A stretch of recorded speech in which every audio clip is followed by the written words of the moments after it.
అండి నమస్తే, welcome back to DV home foods. ఈరోజు వీడియోలో స్ట్రీట్ స్టైల్ చికెన్ పకోడాని ఇంట్లోనే ఎలా చేసుకోవచ్చో చూపించబోతున్నాను. ఫస్ట్ దీనికోసం నేను 1/2 kg దాకా చికెన్ తీసుకున్నానండి. సగమేమో బోన్లెస్ తీసుకున్నాను, సగమేమో బోన్తో చికెన్ తీసుకున్నాను. ఇక్కడ చూపిస్తున్న విధంగా చిన్న సైజులో ముక్కలను చేసుకుని పెట్టుకోవాలి. 1 kg చికెన్ సరిపడా క్వాంటిటీస్ అన్నీ చెప్తున్నాను. మీరు ఎక్కువ క్వాంటిటీలో చేసుకోవాలనుకుంటే ఇంగ్రీడియంట్స్ అన్నీ కూడా డబల్ చేసుకోండి.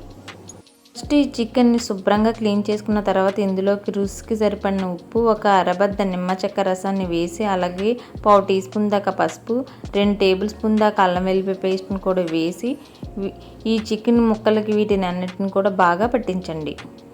మొత్తం అంతా కలిపేసుకున్న తర్వాత ఇందులో 2 టీ స్పూన్ దాకా కారం, 1 టీ స్పూన్ దాకా ధనియాల పొడి, 1 టీ స్పూన్ దాకా గరం మసాలా పౌడర్ కానీ లేదా చికెన్ మసాలా పౌడర్ కానీ వేసుకోండి. 1/2 టీ స్పూన్ దాకా చాట్ మసాలా, 1/2 టీ స్పూన్ దాకా మిరియాల పొడి, అలాగే 2 లేదా 3 పచ్చిమిర్చిని ఇలా చీల్చుకొని వేసుకోండి. అండ్ ఇందులోకి 2 టేబుల్ స్పూన్ దాకా సన్నగా తరిగి పెట్టుకున్న కరివేపాకు, 2 టేబుల్ స్పూన్ దాకా సన్నగా తరిగి పెట్టుకున్న కొత్తిమీర కూడా వేసుకుని అన్నిటి పాటు 2 టేబుల్ స్పూన్ దాకా కార్న్ఫ్లోర్, 2 టేబుల్ స్పూన్ దాకా బియ్యం పిండి. సో ఇలా బియ్యం పిండిని కార్న్ఫ్లోర్ని వేసిన తర్వాత 1/2 టీ స్పూన్ దాకా ఆయిల్ వేసుకోండి.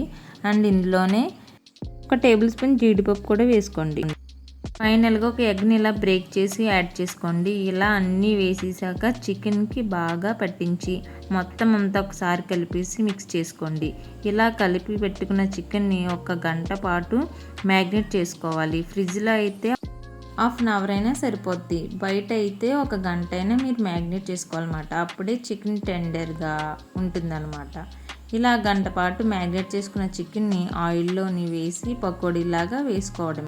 మంటను మీడియం ఫ్లేమ్లో పెట్టుకోండి. చికెన్ అంతా క్రిస్పీగా అయ్యేంతవరకు బాగా ఫ్రై చేయండి. ఇలా ఫ్రై చేసుకున్న చికెన్ని టిష్యూ ఉన్న బౌల్లోని ట్రాన్స్ఫర్ చేసుకోండి. ఎక్సెస్ ఆయిల్ ఏమైనా ఉంటే టిష్యూ పీల్చేస్తుంది. కొలతలతో చేస్తే అసలు చికెన్ పకోడీ ఆయిల్ పీల్చదండి. చాలా టెండర్గా వస్తుంది. ఈ చికెన్ పకోడీకి సైడ్గా కొద్దిగా ఆనియన్, లెమన్తో సర్వ్ చేసుకుంటే చాలా చాలా బాగుంటుంది. వీడియో కనుక మీకు నచ్చినట్టయితే తప్పకుండా లైక్ చేయండి. మీ ఫ్రెండ్స్ అండ్ ఫ్యామిలీ మెంబర్స్కి షేర్ చేయండి.